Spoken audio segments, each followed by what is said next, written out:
What's up, dudes? It's Captain Gimpy. This is going to be a very different video.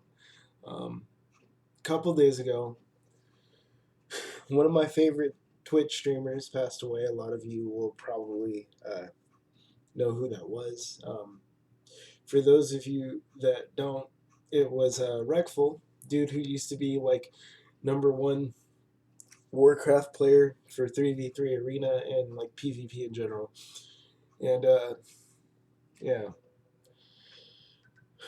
Um, so whenever somebody takes their own lives, people feel the need to talk about mental health, and usually, like, I'm one of those people that just, post things about suicide hotlines and all that. But I think it's time I got a lot more personal. This video is going to be very long and unscripted and unedited, so I hope you guys will listen to the end, because today, what I'm going to talk about, instead of talking about Reckful, I'm going to talk about me because, well, to be honest, as a person, I didn't really know Reckful. I just sort of watched him on Twitch and YouTube, and enjoyed the crap out of his videos. And I feel like trying to talk as though I knew something about him would do his memory a disservice, and I think that he would think it was important that you just speak from the heart. So here goes. I'm someone who's pretty much struggled with depression for as long as I can remember. I had like ideations of what life would be like for other people if I was never born or if I was gone, ever since I was really young. And when I was 13, depression hit me hard because when you're 13, you're socially awkward anyway, because hormones are like drugs that your body produces and you don't quite understand what the hell's going on.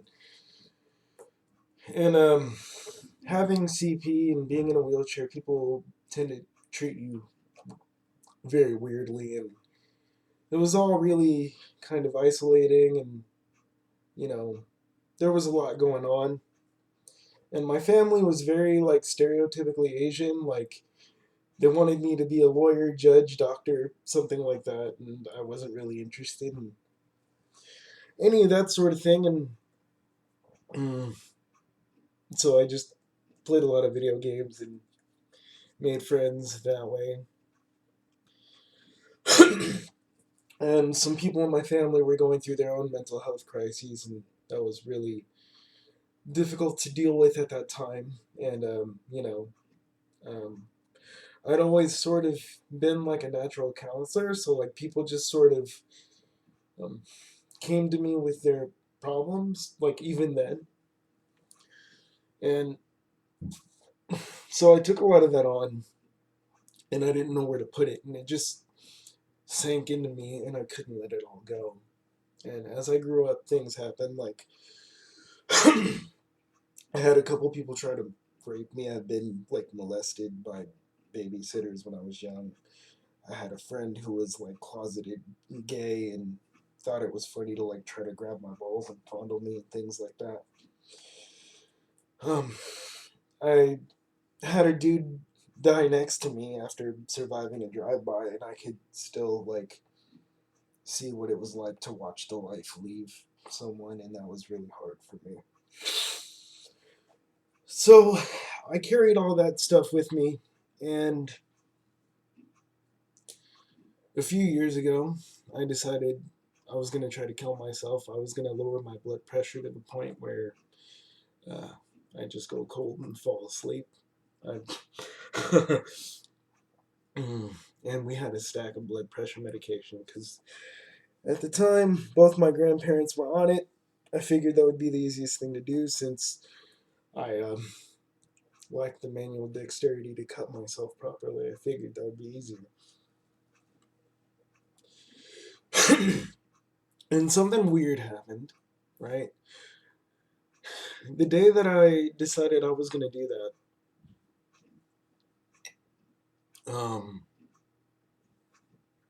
my bad, dudes. The day that I decided I was going to do that, I got off the phone with my best friend, to say my goodbyes, and then somebody from my family came to me and said they were trying to find me to say goodbye. And I realized at that moment that I guess the universe didn't want me dead. So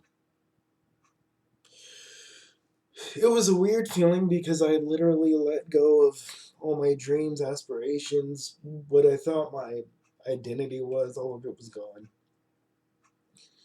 And so for weeks and months, I felt kind of lost, right? And I kind of thought of it like, you know, how samurai became kind of listless after they were disbanded in the Meiji era and they had to turn into bureaucrats and stuff like that. Like they didn't feel like they had a purpose, right? That's how I felt. And so from that point on, like I struggled a lot off and on with drug use, and so like for me, right, I'm weird, so I would look up the psychopharmacology and the pharmacokinetics of a drug and like the various dosages and effects and all this other kind of thing. And if I didn't understand the psychopharmacology or the pharmacokinetics of anything, I didn't take it. So for me, it was about the hydrocodone based medications, aka the opioids, cocaine, MDMA, a little bit of Xanax, and some psychedelics, but I'll get to that last because that's actually what helped me, and I'll explain that in a second. Um, so I was taking all these things to try to like forget all the things because I thought that if I felt better, maybe I could get past it. But that wasn't really working.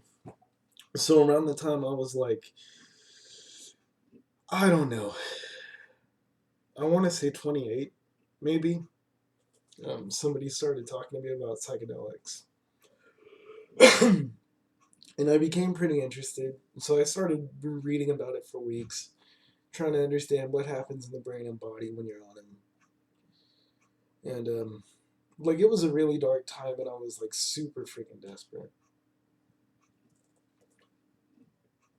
And I struggled off and on, even with what I'm about to say. But like when I took psychedelics for the first time, my first one was LSD. Um, it was like re-entering a place that felt a lot like home. To me, it was like this weird dream world that I had been in before, and I was completely lucid. And I was having a good time, and I got to see the aurora borealis and all this wonderful stuff. But what stuck with me was, in my brain I had a lot of Terrence McKenna. So Terrence McKenna showed up, and he was like, "Dude, why are you so depressed? Right? Like your life is kind of beautiful. Yeah, it's messed up in a way, and I get that. But what's happening, dude?" So I told him, I was like, life is just really bad right now. And like I realize I'm just telling myself this, right? My brain is just giving me a persona to express all this to so that I can offload it somehow. Like and so what I told him was, yeah, dude, I tried to like kill myself. I wanted to, and then like oh, I forgot to mention, like when I was in high school, I used to like jaywalk in busy intersections hoping a car would hit me like every day. And I drank tons. And so like this wasn't like just, me sort of wishing and never doing anything. Like it was kind of bad. And my family didn't know for a long time. And if you didn't know, now you do, and I'm sorry you found out this way, but oh well. So he told me, the brain Terrence McKenna told me that to close my eyes and listen to the music around me, and then all of a sudden I started hearing like can't even remember the song anymore, I think it was like Ode to Joy or something. Like piece by piece, everything was segmented by like instrumental section. And he was like, imagine an orchestra sitting in a circle, and each person is supposed to play a specific part, and without that part, the orchestra is incomplete. And if one person is focusing too much on what somebody else is doing, they're gonna miss their part, or they're gonna alter their part in ways that doesn't fit, or that don't fit. I can English. Um, so I started thinking about that, and he was like, "Dude, the only thing you have to worry about is playing the part you were given, and don't worry about the people next to you. Trust that they will play their part." And that really stuck with me. And I had a couple other experiences that were very like Buddha-y, where I like contemplated the cosmos and the birth of the universe and all this other wonderful stuff. And I started to realize something, that my thoughts, my emotions, my personal experiences, they're part of me, but they're not me. So, like, what started to happen is I realized that my depression came from thoughts. And those thoughts were attached to me, but they weren't part of me. Like, what I used to think was that me being irritable and depressed all the time was just my personality, and I was just broken, and I felt like a fucking cancer on my family and everyone around me, which is why I kind of wanted to why I wanted to remove myself from the equation, right? Because I thought like they'd be better off, and I didn't know how to help myself. So that happened, and then I kept doing certain things, but it got less over time, and I went into therapy, did that for like a year, specifically CBT. And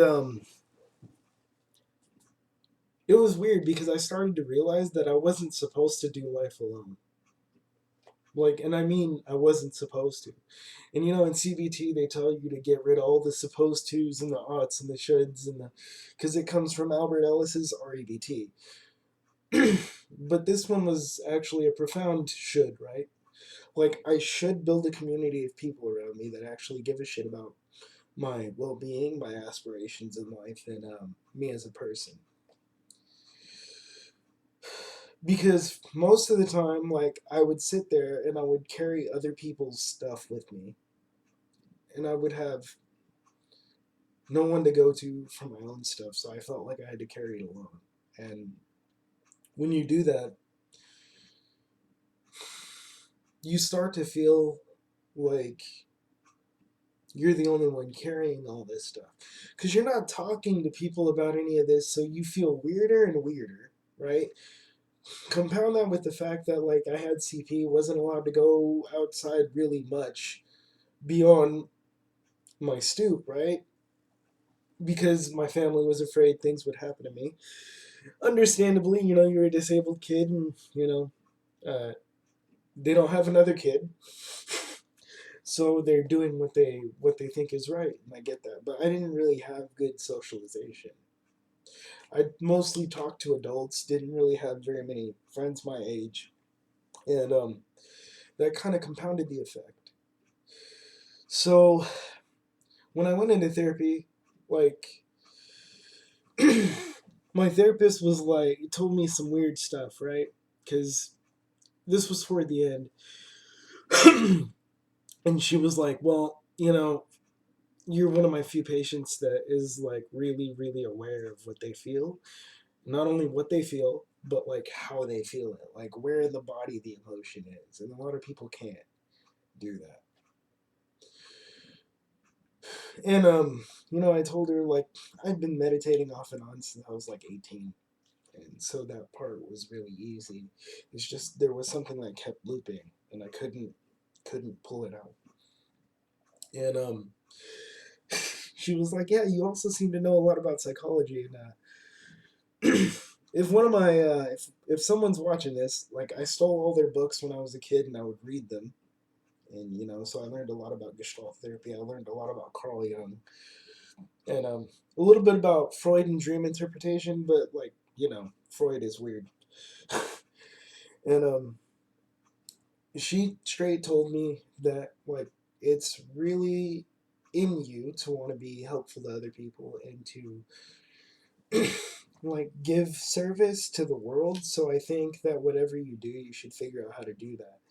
And I don't know how to do anything else like other than try to like let you know that you're not weird if you're feeling depressed and you feel like you have no one to talk to, right? You're not the only one, even though it feels like it, and even though like your mind will tell you you're fucking strange and like you're broken. Because when you're a depressed person, depression is like cancer, right? It just keeps spreading, and the thing that you're using to like go through life, um, and to solve your daily problems is the very thing that undermines everything else about you. So it's really difficult to believe what I'm saying, and I understand. But it's really important if you're struggling to get help. Um, it's super important. Find a friend, maybe like find a therapist. If you can talk to your family, talk to your family. I couldn't. I didn't have it in me at the time to like do that. Um, Asians and Pacific Islanders really don't talk about mental health, so I didn't go into therapy until I was like 32, 33. Um, it took a long time, and I'd been struggling since I was 13. So, 2 decades, right? So I get it. It's hard. Um, I want to talk a little bit about after the therapeutic process, though, because I think that's what trips people up. And this is what works for me. Like, so by no means am I saying that this is the only way to do anything, and I hope you guys understand that. So, CBT um, grew up out of rational emotive behavior therapy, which was developed in the 50s and 60s by a dude named Albert Ellis, and he was extremely inspired by people like Marcus Aurelius, Epictetus, and Seneca, the Stoics, right? So he tried to uh, develop that into a therapeutic protocol by which you could sort of um, intellectually interrogate your thoughts and discover which ones were tripping you up. And he talked about various ways of like circumventing certain thought loops or countermanding them with other thoughts. And his whole idea was that all this shit just takes practice, and it's kind of true. CBT grew up out of that. That and cognitive therapy by, I forgot, Aaron something. Damn, I'm so bad with names. I want to say Becker. I have a friend named Aaron Beckner, but yeah, he's not the dude that created cognitive therapy. He's also really awesome though, and he's doing a lot of great work in psychology right now. Um, so shout out to dude if you read this, or not read. What am I talking about? I'm making a video. Uh, but so like after therapy, like I had Kaiser, right? So their thing was like, let's hook you up with a therapist, and let's get you into some classes to learn coping skills. And I remember going in, and I gotta say thank you to my mom because she literally walked me over there to the clinic, went in with me, sat there with me for hours, sat with my intake person, and like listened to what I had to say. And that made all the difference because like up until just before that, like my mom didn't know anything about what I was struggling with because I felt like I couldn't, like our relationship up to that point had been kind of strained for various reasons, and part of that was like my fault. Actually, a lot of it was in my head. I'm lucky enough that even though I come from an angry family, like I realize now that if they knew what I was going through, they would have busted down walls to help me, and I didn't get